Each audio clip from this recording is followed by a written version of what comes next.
तो ऐसा कुछ इसका बॉक्स रहेगा, ठीक है। और पीछे का ऐसा है, ठीक है। Bluetooth version 6.0, 13 mm titanium driver, built in voice assistant, type C charging, fast charging, super light and comfortable, 40 ms low latency gaming mode, ठीक है। तो ये ऐसा रहता है कुछ, ठीक है। ये हमारे ईयरफोन्स हैं, पीछे टाइप सी पोर्ट है ये वाला, ठीक है। तो ईयरफोन्स ऐसे खुलते हैं, ऐसे। तो गाइस ये है ईयरफोन्स, ऐसे निकलेंगे और यहाँ से पेयर होंगे, ठीक है।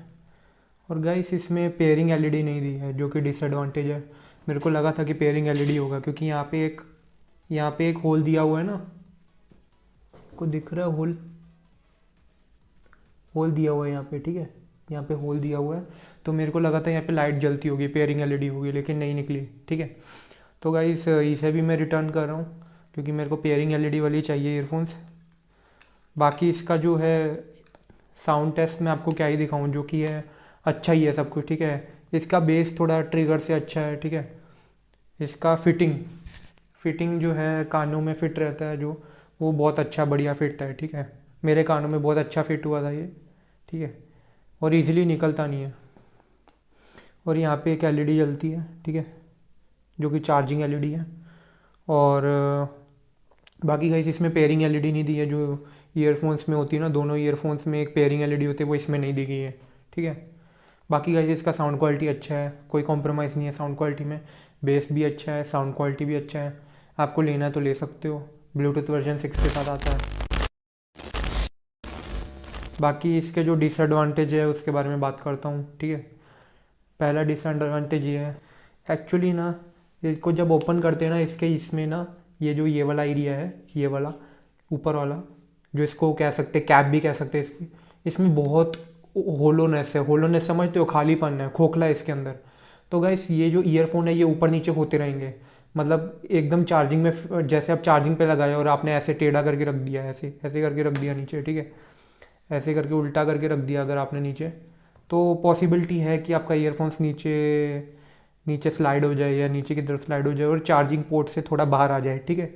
मतलब जिससे आपकी एक या दोनों ईयरफोन्स चार्ज होंगे या नहीं होंगे अच्छे से, तो ये भी एक प्रॉब्लम है।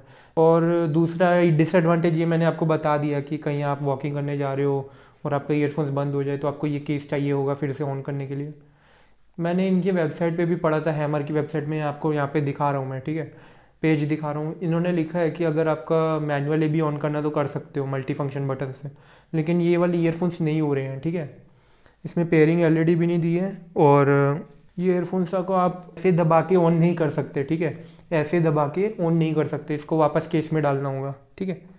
तो यही इसका मेजर प्रॉब्लम है, जिसकी वजह से मैं इसको भी रिटर्न कर रहा हूँ। और इसका एक दूसरा साथी भी आता है, एयरफ्लो नियो, ठीक है। वो इसका कलर चेंज हो जाता है, उसका थोड़ा ट्रेबल अच्छा होगा, उसका SBC AAC कोडेक्ट होगा, ठीक है, SBC AA कोडेक्ट। बाकी जो है उसमें भी सेम ही है, उसमें भी पेयरिंग लाइट नहीं है, ठीक है। तो उसमें भी शायद ऑन नहीं कर सकते, ठीक है। शायद क्या, पक्का ही नहीं होगा, इसी रेंज में आता है, सेम प्राइस है दोनों का, ठीक है। तो गाइस इनकी वेबसाइट में फॉल्स स्टेटमेंट लिखी है कि अगर आप इसको केस से निकालेंगे तो ऑटोमेटिकली पेयरिंग मोड में आ जाएगा, लेकिन अगर आपको मैनुअल भी ऑन करना है तो आप 3 सेकंड या 5 सेकंड दबा के रखोगे तो ऑन हो जाएगा। लेकिन ये मेरे हिसाब से नए ही आए हैं, आई थिंक ये न्यू लॉन्च हुए हैं, तो इसके वजह से इन्होंने शायद मेंशन नहीं किया होगा, तो ये नहीं होता है, ठीक है। इसको आप डब्बे से निकालोगे, अगर ये गलती से ऑफ हो गए तो आप वापस ऑन नहीं कर सकते बटन दबा के, जो उसमें टच सेंसर दबा के ऑन नहीं कर सकते। इसको आपको केस में डालना ही होगा, ठीक है। ऐसे पेयरिंग मोड ऑन नहीं होगा मैनुअली, अगर आपको केस में डालोगे तभी ऑटोमेटिकली ऑन होगा, नहीं तो आप पेयर नहीं कर सकते, ठीक है।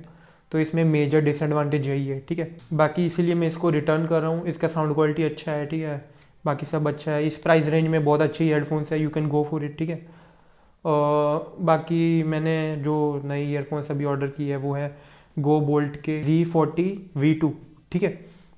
मैंने बोल्ट ऑडियो के गो बोल्ट के Z40V 2.0 करके ऑर्डर किया है, कुछ ऑरेंज कलर में। मैं आपको फ़ोटो डाल दूंगा, ठीक है। तो गाइस उसका भी रिव्यू आ जाएगा जल्दी। एक बोल्ट ऑडियो का मेरे पास पड़ा है, ठीक है, उसका नाम क्या था, X45 या पता नहीं कुछ ऐसे कुछ था, ठीक है। तो वो बहुत अच्छे चल रहे हैं, उसे 2 साल से यूज़ कर रहा हूँ मैं, बहुत अच्छा चल रहा है। उसका क्वालिटी भी अच्छा है, चार्जिंग भी अच्छा है, फास्ट चार्ज हो जाते हैं, साउंड क्वालिटी भी अच्छा है, ठीक है, कोई कॉम्प्रोमाइज़ नहीं है। वो भी मैंने 800 के लिए थे फ्लिपकार्ट से, ठीक है। तो गाइस बहुत अच्छी ईयरफोन्स है बोल्ट ऑडियो के। बाकी बोट के ईयरफोन्स इतने रिलायबल नहीं है गाइस। बोट के मैंने आज तक जितने ईयरफोन्स यूज़ किए हैं वो ख़राब हो जाते हैं 1 साल या 9 महीने में, ठीक है। तो बोट के मैं कुछ कह नहीं सकता, बोट को मैं रिलायबिलिटी में 1 स्टार दूंगा। रिलायबिलिटी मतलब ड्यूरेबिलिटी कह सकते हैं जिसे। बाकी बोल्ट ऑडियो को जितना भी यूज़ किया है 1.5-2 साल, तो उसके लिए मैं इसको 5 स्टार दूंगा ड्यूरेबिलिटी में, मतलब आज तक कभी कोई प्रॉब्लम नहीं आई उसमें, ठीक है। तो फिर से मैं बोल्ट ऑडियो के गो बोल्ट के ही मंगा रहा हूँ ईयरफोन्स, तो वही मेरे लिए बेटर रहेगा। तो गाइस उसका भी रिव्यू आएगा। तो guys okay, thank you for watching.